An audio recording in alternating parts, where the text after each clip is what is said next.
ప్రేక్షకులకు నమస్కారం. నేను మీ డాక్టర్ పిఎస్ సాగర్. నేను అక్యుపంక్చర్ మరియు మోడర్న్ ట్రెడిషనల్ మెడిసిన్ లేదా ఫంక్షనల్ మెడిసిన్ ఎక్స్‌పర్ట్‌ని. గత 20 సంవత్సరాలుగా నేను second life rehabilitation hospital Banjara Hills road number 2లో ప్రాక్టీస్ చేస్తున్నాను.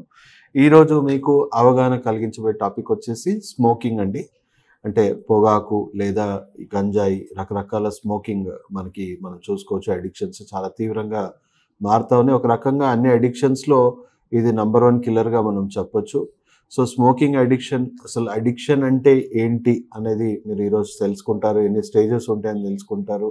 అండ్ ఆ అడిక్షన్‌ని అంటే పర్ఫెక్ట్‌గా మనం ఎలా కంప్లీట్‌గా రూట్ నుంచి క్యూర్ చేసుకొని మళ్ళీ నార్మల్ లైఫ్‌కి ఎలా తీసుకురావచ్చు అనే విషయం కూడా ఈరోజు మొత్తం వీడియోలో తెలుసుకోబోతున్నారు. దయచేసి వీడియో చివరి వరకు చూడాల్సిందిగా మీ అందరికి మనవి.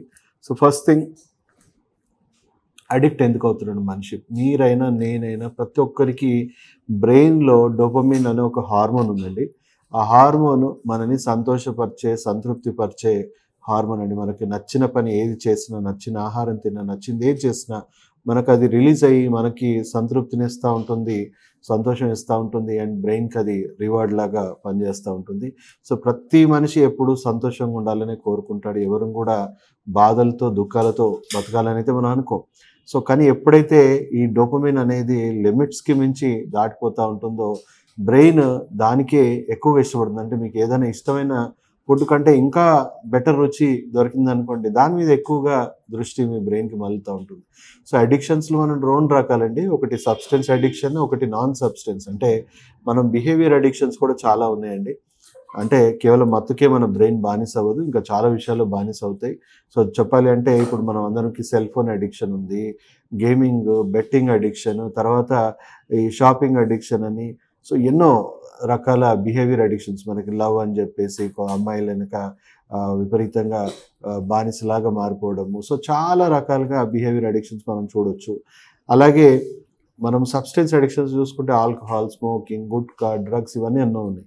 సో, దాంట్లో ముఖ్యంగా మనం నంబర్ 1 అడిక్షన్ చెప్పొచ్చు పొగాకు, ఈ గంజాయి, పొగాకు ఎందుకంటే అవి పీల్చుకొని మన లంగ్స్ ద్వారా మన బ్రెయిన్‌కి ఇది ఎక్కుతా ఉంటుంది. సో, మనం చూసుకుంటే టొబాకో పార్షియల్‌గా మనని క్యాన్సర్ ఇవన్నిటికి ఎన్నో రకాలుగా మనల్ని డ్యామేజ్ చేస్తా ఉంది.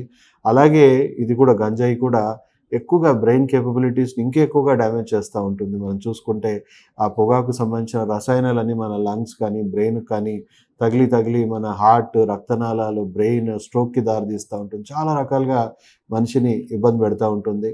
సో, అలాగే వాళ్ళ ద్వారా ఎన్నో రకాలుగా క్రైమ్ గానీ, ఎన్నో రకాల ప్రాబ్లమ్స్ మనం సోషల్ ఇష్యూస్‌ని కూడా మనం చూస్తా ఉంటాము. ఫ్యామిలీలో చాలా రకంగా ఇన్‌స్టెబిలిటీస్ కూడా గురవుతా ఉంటారు.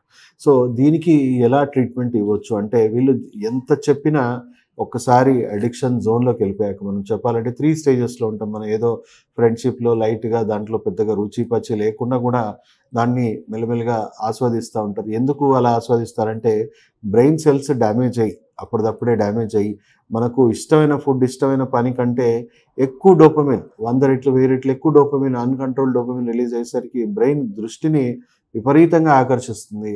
అండ్ బ్రెయిన్ ఊరికే అదే కావాలి. ఎందుకంటే నాకు ఏ కష్టం లేకుండా చాలా సుఖపెడుతుంది. సో, ఇంత కష్టం ఎందుకు చాలా ఈజీగా ఎక్కువ సుఖం వస్తుంది కదా! దీని వైపే నాకు కావాలని చెప్పేసి ఊరికే బ్రెయిన్ దాని వైపు ఆకర్షణ అనేది పెరుగుతా ఉంటుంది. మనం అది ఫస్ట్ స్టేజ్‌గా పరిగణించొచ్చు.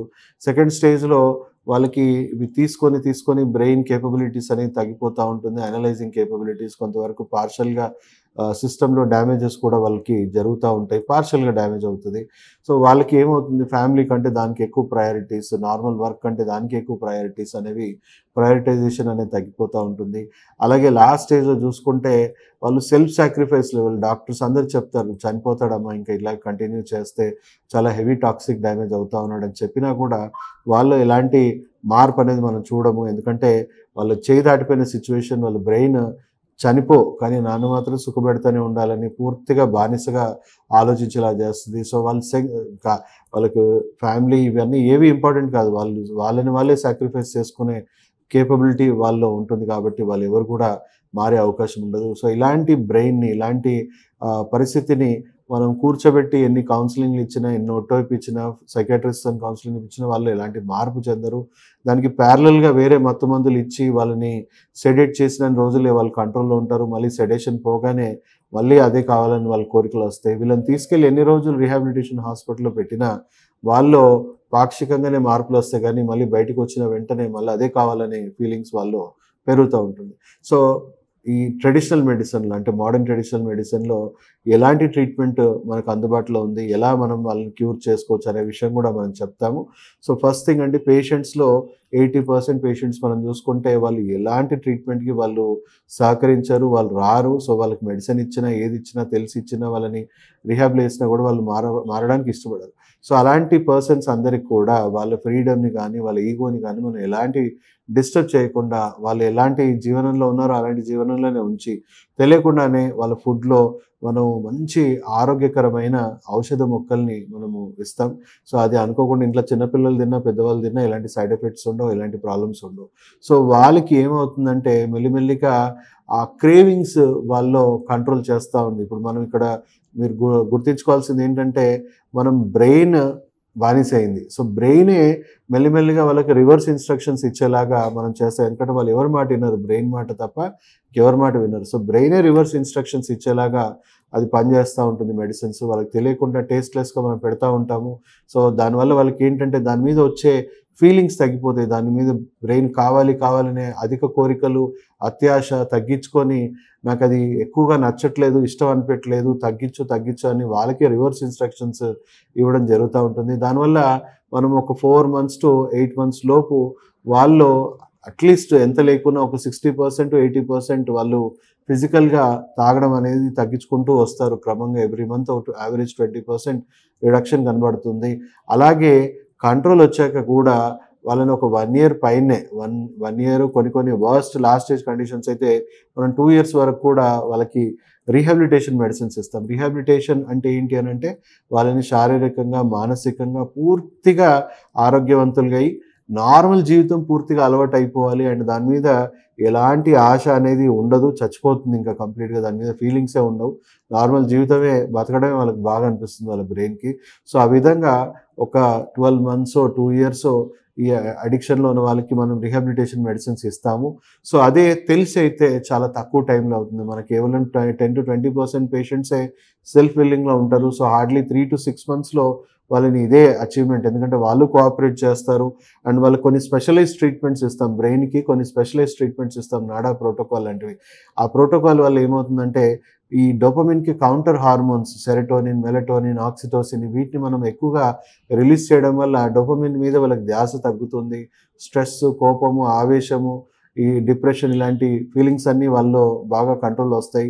అండ్ ఎన్ని రకాల అడిక్షన్స్ ఉన్నా దాని నుంచి బయటపడాలనే ఫీలింగ్ వాళ్ళలో బాగా కలుగుతా ఉంటుంది కాబట్టి సో, తెలిసైతే హార్డ్‌లీ 3-6 మంత్స్‌లో వాళ్ళలో ఇదే మార్పు తీసుకురావచ్చు. ఎవరైతే నాన్ కోఆపరేటివ్ ఉన్నారో నేను చెప్పిన ప్లాన్ ప్రకారం తెలియకుండా వాళ్ళని చేయడమే best. So, patient family members మమ్మల్నికొచ్చి వాళ్ళ కండిషన్ అంతా ఎక్స్‌ప్లెయిన్ చేస్తే వాళ్ళకి తెలియకుండా ఎలా మాన్పించాలి ఏంటనేది కంప్లీట్ గైడ్‌లైన్స్ ఇస్తాము.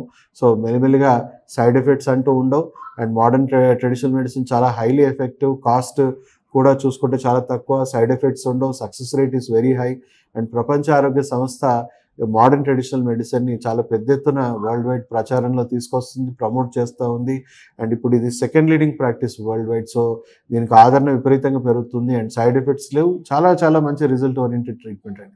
సో, దయచేసి ఈ వీడియో ఈ గంజాయి గానీ, టొబాకో అడిక్షన్ గానీ చాలామంది ఫ్యామిలీస్ విలువైన ఫ్యామిలీ మెంబర్స్‌ని కోల్పోతా ఉన్నారు. అండ్ వాళ్ళ అంటే చాలా రకాలుగా ఫ్యామిలీ కూడా నష్టపోతా ఉన్నారు. సో, దయచేసి ప్రతి ఒక్క ఫ్యామిలీకి ఈ వీడియోని షేర్ చేయాల్సిందిగా మీ అందరికీ నేను స్పెషల్‌గా మనవి చేస్తా ఉన్నాను. ఎందుకంటే మీరు తెలియకుండానే ఎంతోమందికి ప్రాణదానం అనేది మీరు తెలియకుండా ఇవ్వడం జరుగుతుంది. వీడియో షేర్ చేయడం వల్ల, ఇన్ఫర్మేషన్ షేర్ చేయడం వల్ల. సో, దయచేసి వీడియో ప్రతి ఒక్కరికి షేర్ చేయాల్సిందిగా మనవి చేసుకుంటూ సెలవు తీసుకుంటూ మీ డాక్టర్ సాగర్.